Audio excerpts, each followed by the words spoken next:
സ്വപ്നഭൂമിക്കും മരുത്താളർക്കും അതിൽപ്പെട്ട ഇരിപ്പുകൾക്കും നടപ്പുകൾക്കും മാനത്തിനും മര്യാദയ്ക്കും പരമ്പരയാ കാവലേറ്റ ഗണനാഥൻ മേൽ ചൊല്ലിയതിൽ നടപ്പിനും മാനത്തിനും കോട്ടം കാട്ടിയ സോമാജിമകൾ ദേവയാനിക്കും വേദപുരത്തു നിന്നും നാട്ടരതി കടന്നെത്തിയ സുന്ദരകില്ലാടിക്കും മേലിൽ ഒരിക്കലും തമ്മിൽ കാണാൻ പാടില്ലാത്ത ദൂരം കാത്ത് രണ്ടു വെളിപ്പാടകലം നോക്കി കഴിഞ്ഞുകൊള്ളാൻ ഇടം വിലക്കി കൽപ്പനയാക്കുന്നു. ഈ വിലക്ക് മുറിച്ച് കണ്ടത് പെണ്ണെങ്കിൽ കുടിയടച്ച് ബലിയൂട്ടി പ്രഷ്ടും, ആണെങ്കിൽ ചാവോളം കഴിവേറ്റും മുൻകൂർ കൽപ്പനയാക്കുന്നു.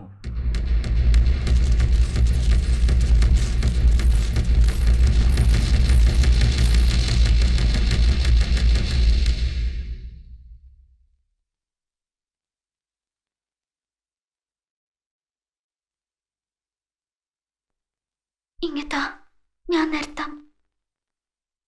ഒരവതാരം പോലെ എന്റെ കയ്യിലെത്തിയ നിനക്ക് അസാധാരണമായ മനക്കരുത്തും വ്രതശുദ്ധിയും ഉണ്ടെന്ന് കണ്ടിട്ടാ ഈ അപൂർവ പാരമ്പര്യ വൈദ്യത്തിലെ നാഡീചികിത്സാ മുറകൾ ഞാൻ നിന്നെ പഠിപ്പിച്ചത്. പക്ഷേ സൽപാത്രത്തിലല്ല ഞാൻ വിളമ്പിയതെന്ന് എനിക്കിപ്പോ മനസ്സിലായി. ഇനി നീ ഇവിടുത്തെ ഔഷധങ്ങളിലൊന്നും തൊട്ടുപോകരുത്.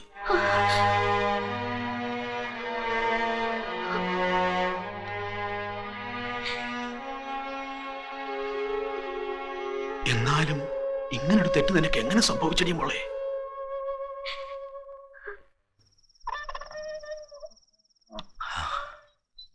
വരൂ. എന്താ കുട്ടി, എന്താ ഈ രാത്രിയില്? മനസ്സിലുള്ളതൊക്കെ തുറന്ന് പറയാൻ എനിക്ക് വേറെ ആരുമില്ല, അതുകൊണ്ട് വന്നതാ. കുട്ടിയോട് ഇരിക്കൂ. എന്താ പറയാനുള്ളത്? പറഞ്ഞോളൂ. എല്ലാരും ചോദിക്കുന്നു എനിക്കെന്ത് പറ്റിയെന്ന്. എനിക്കറിയില്ല എനിക്കെന്ത് പറ്റിപ്പോയെന്ന്. എനിക്കൊന്ന് പറഞ്ഞു തരുമോ? ചികിത്സയുടെ പേരും പറഞ്ഞ് എനിക്ക് ഒഴിയാമായിരുന്നു, എന്നിട്ടും ഞാനത് ചെയ്തില്ല. അതാണോ ഞാൻ ചെയ്ത തെറ്റ്? നിങ്ങളൊക്കെ കൂടെ എന്റെ നെഞ്ചിന്നെടുത്ത് രണ്ട് വെളിപ്പാട് അപ്പുറത്തേക്ക് എറിഞ്ഞത് തെറ്റിനെയാണോ ശരിയാണോ എന്ന് എനിക്കറിയില്ല. എന്നാലും അതെടുത്ത് പിന്നെയും എന്റെ നെഞ്ചോട് ചേർക്കാൻ തോന്നുന്നു. ഞാൻ എന്താ ഇങ്ങനെയൊക്കെ? എനിക്കൊന്ന് പറഞ്ഞു തരൂ. മോളെ, നിങ്ങൾക്ക് വിലക്ക് കൽപ്പിച്ചു പോന്ന എന്റെ ഈ വീട്ടുവഴിയെ ഉറക്കവും കൊണ്ടിലെ രാത്രികൾ വരില്ല. നിന്റെ ഉറങ്ങാത്ത രാത്രികൾ എനിക്ക് തന്നിട്ട് നീ പോയി ശാന്തമായി ഉറങ്ങുക.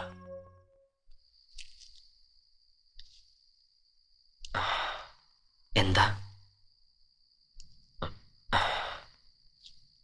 ചിലതൊക്കെ പറയാനാ വന്നത്. പക്ഷേ അതൊക്കെ തുറന്നു പറയാൻ ചില ആചാരങ്ങളുടെ വിലക്കുകൾ എനിക്കുമുണ്ട്. ഇന്ന് നിങ്ങളെ പിടിച്ചകറ്റിയ ഗണനാഥനല്ല, സ്വപ്നഭൂമിക്കാരനായ വെറും രാജമാണിക്യമാണ് ഞാനിപ്പോ. മനുഷ്യരാശിക്ക് മൊത്തം അവകാശപ്പെട്ട വിശുദ്ധമായ കുറെ ചിന്തകളും അറിവുകളും വിദ്യകളും കാത്തു സൂക്ഷിക്കുന്നവരാ ഞങ്ങള്. സഹസ്രാബ്ദങ്ങളായിട്ട് അമൃതതുല്യമായതെന്തും നമ്മൾ പൊതിഞ്ഞു മൂടിയല്ലേ സൂക്ഷിക്കുക. അതുപോലെ സ്വപ്നഭൂമിയിലെ അപൂർവമായ അറിവുകളും വിദ്യകളുമൊക്കെ കുറെ ആചാരവിശ്വാസങ്ങളും അയവില്ലാത്ത കുറെ ചട്ടങ്ങളും കൊണ്ടാണ് പൊതിഞ്ഞു മൂടി സൂക്ഷിച്ചിരിക്കുന്നത്. മരുത്താളരുടെ സൂക്ഷിപ്പുകൾ ലോകത്തിന് തീറെഴുതി കൊടുക്കേണ്ട കാലം വരുമ്പോ അതിന്റെ മുന്നറിയിപ്പായി രണ്ട് പ്രധാന ലക്ഷണങ്ങൾ ഇവിടെ കാണുമെന്ന് ഞങ്ങളുടെ പൂർവികർ പറഞ്ഞു വെച്ചിട്ടുണ്ട്.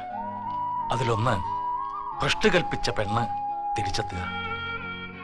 രണ്ടാമത്തേത് സ്വപ്നഭൂമിയിലെ മണ്ണ് സ്വന്തം ജലം കൊണ്ട് നനയുക. ഇത് രണ്ടും സംഭവിച്ചു കഴിഞ്ഞാൽ പിന്നെ ഇവിടെ ഒന്നും മൂടി വെക്കാനില്ല. ഒന്ന് സംഭവിച്ചു കഴിഞ്ഞു. രണ്ടാമത്തേത് നടന്നാൽ സ്വപ്നഭൂമിയിൽ മാറ്റങ്ങൾക്ക് തുടക്കമായി.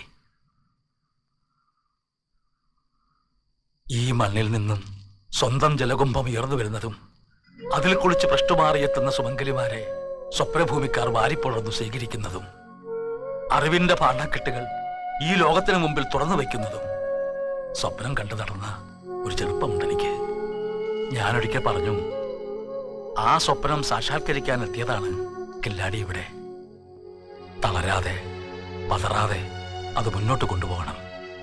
അതിപ്പോ എന്റെ ഒരു പുതിയ ആവശ്യം കൂടിയാണ്. പറഞ്ഞല്ലോ, കൂടുതൽ തുറന്നു പറയാനുള്ള സ്വാതന്ത്ര്യം ഇപ്പോഴെനിക്കില്ല. ആ കിണറിന് ഞാൻ തൊടില്ല.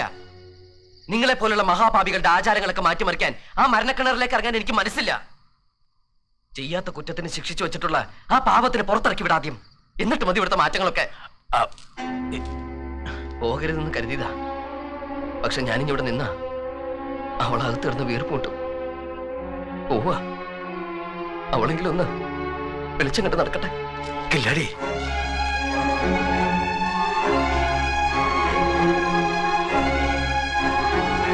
വാസുണ്ണ, വാസുണ്ണ. അമ്മ ഈ സ്വപ്നഭൂമിയിലേക്കാ വന്നതെന്ന് നീ എന്നോട് പറഞ്ഞില്ലല്ലോ മോനെ. വിവരമൊന്നുമില്ലാഞ്ഞ് പ്രദീപിന്റെ വീട്ടിൽ അന്വേഷിച്ചപ്പോഴാ അറിഞ്ഞ് നീ ഇവിടാണെന്ന്. സന്തോഷം കൊണ്ട് നെഞ്ചു നിറഞ്ഞപ്പോ നിന്നെ ഒന്ന് കാണണമെന്ന് തോന്നി.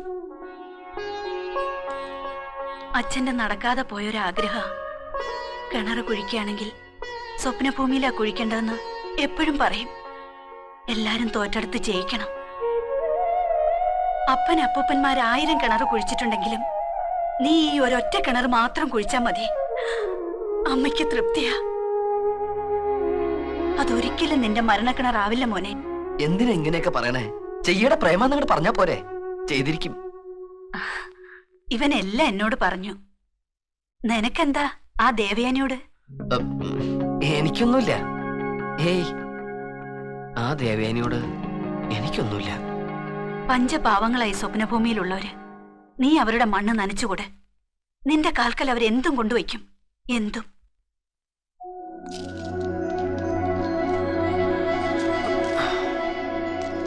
ഇപ്പൊ ഇത് എന്റെ കൂടി ആവശ്യം. പ്രാർത്ഥിക്കണേ വാസുണ്ണ. എന്തിനാണ് നിനക്ക് വേണ്ടി കാണാമറിയത്തിരുന്ന ഒരാള് പ്രാർത്ഥിക്കുന്നുണ്ട്? അത് മതി.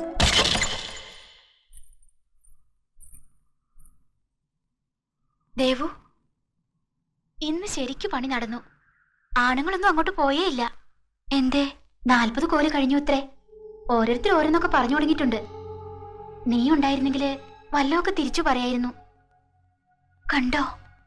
ഇല്ല, ഇന്ന് നേരത്തെ പോയി. വെറുതെ ആളുകൾ പറഞ്ഞ് പേടിപ്പിക്കുക. 45 കുഴപ്പമുണ്ടാവും, 45 കുഴപ്പമുണ്ടാവും. ഇവർക്ക് വേറെ ജോലിയൊന്നുമില്ലേ? കുഴപ്പമുണ്ടാവും വാസുണ്ണ. ഇവിടുത്തെ ഭൂഘടന അങ്ങനെയാ. 45 കോല് വരെ താങ്ങി നിൽക്കാൻ മണ്ണിന് ബലമുണ്ട്. അതിനപ്പുറത്തോട്ട് പോയിട്ടും വെള്ളം കിട്ടുന്നില്ലേ പിന്നെ മണ്ണിടിയും. ഒന്നും ഉണ്ടാകാതിരിക്കാൻ ഞാൻ താഴ്ഭാഗം കോണിച്ച വെട്ടിയിരിക്കുന്നേ. പക്ഷേ അതല്ല പ്രശ്നം. മഴ. കഴിഞ്ഞ 2 പ്രാവശ്യവും 45 കോലായപ്പോ മഴ പെയ്തു. അപകടം അത്. മഴ പെയ്ത മണ്ണ് എല്ലാ ഭാഗത്തുനിന്നും കിണറ്റിലേക്ക് തള്ളി ഇറങ്ങും. സ്വപ്നഭൂമിയാക്കി വിറയ്ക്കും. വിള്ളലുണ്ടാവും. ഇന്ന് രാത്രി മഴ ഉണ്ടായിക്കൂടാ. വ്രതം നോറ്റ് പ്രാർത്ഥിക്കാൻ പോവാ ഞാൻ ഈ രാത്രി മുഴുവനും. അതിന് 45 ആയില്ലല്ലോ. ആയി. 45 കോല് കൃത്യം കുടിച്ചിട്ടാ ഞാനിന്ന് പുറത്തു വന്നത്.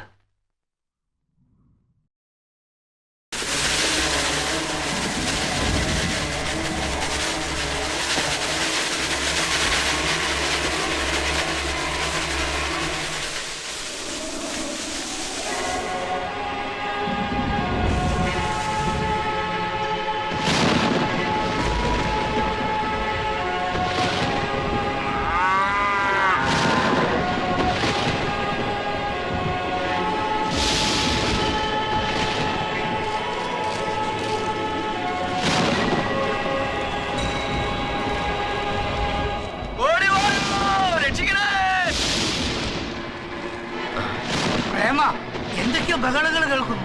ഈശ്വര,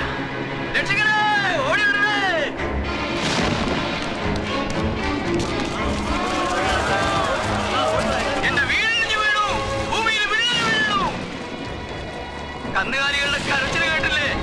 ഭൂമി കുലുങ്ങിയതാ. ഇനിയും കുലുങ്ങും ശക്തമായി. എന്തെങ്കിലും ചെയ്യണം. മഴക്കാർ ശരിക്കും കൊണ്ടുകഴിഞ്ഞു. അന്തരീക്ഷം മാറുക. മഴ പെയ്താൽ സ്വപ്നഭൂമി ആകെ തകരും. മണ്ണിടിയോ സംശയം ഉണ്ടെങ്കിൽ 1 നിമിഷം താമസിക്കാതെ കിണർ മൂടണം. കിണർ മൂട്. കിണർ മൂടാൻ പറ. ഇത് സാധാരണ മഴക്കാരല്ല, പേമാരുടെയും കൊടുങ്കാറ്റിന്റെ അടയാളമാണ്. മഴ വീട് തുടങ്ങി. പെയ്ത് കിടക്കുമ്പോ കിണർ കൂടാൻ പറ. ഇല്ല, മഴ പെയ്യില്ല, മണ്ണിടിയില്ല. വേദപുരത്തെ താളിവിലക്കെട്ടിൽ കളവും കള്ളക്കണക്കില്ല. മതി, നിർത്ത്. കാണുന്നതൊക്കെ ദുർലക്ഷണങ്ങളാ. മണ്ണിടിയുന്നതിന് മുമ്പ് അതങ്ങ് മൂടുന്നതല്ലേ നല്ലത്. മഴ പെയ്യില്ല. ഇയാളുടെ ഭ്രാന്തം വിശ്വസിച്ചുകൊണ്ടിരിക്കരുത്. കിണർ ഇപ്പൊ തന്നെ മൂടണം. കിണറാൻ കൽപ്പിക്കുന്നുണ്ടോ? 38 ദിവസത്തെ എന്റെ അധ്വാനത്തിന്റെ ബലം അത്. അതിലൊരു മൺതരി വീഴാൻ ഞാൻ സമ്മതിക്കില്ല. മതിയില്ലടി, ആ കിണർ ഉപേക്ഷിച്ചേക്ക്. ഈ ഭൂമി രക്ഷിക്കാൻ എനിക്കത് മൂടിയേ പറ്റൂ. നോക്കി നിൽക്കാൻ ഇടിച്ചു നിർത്ത്, ഇടിച്ചു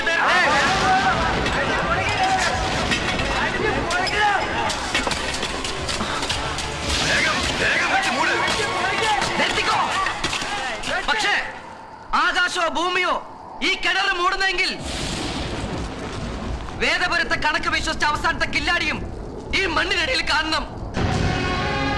അമ്മേ, മണ്ണിനും പെണ്ണിനും ഞാൻ വാക്കുകൊടുത്തു. എന്റെ വാക്കുകൾ കാത്തോളണമേ.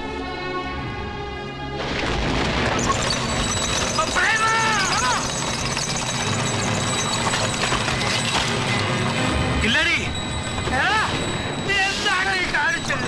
കയറി വാടാ, തൊട്ടി കയറടാ. കില്ലാടി കേറാനാ പറഞ്ഞത്. പടിഞ്ഞാറ് ഭാഗത്ത് നിലത്ത് വിള്ളൽ വീഴൂ. ഇനി ഇവിടെ ആരും നിൽക്കരുത്. ഓടി രക്ഷപ്പെട്ടോണം, ഓടി രക്ഷപ്പെട്ടോണം. ദേവു, എല്ലാവരും നിർബന്ധിച്ചപ്പോ കിണർ മൂടാൻ ഗണനാഥൻ പറഞ്ഞു. പാവം കില്ലാടി കിണറിലേക്ക് ഒറ്റച്ചാട്ടം. എത്ര വിളിച്ചിട്ടും കയറുന്നില്ല. ഇപ്പോ എവിടെയോ വെള്ളില് കണ്ടു എന്ന് പറഞ്ഞ് ഗണനാഥൻ എല്ലാവരെയും അവിടുന്ന് മാറ്റുക. അവനെ ഇതിനകത്തോട്ട്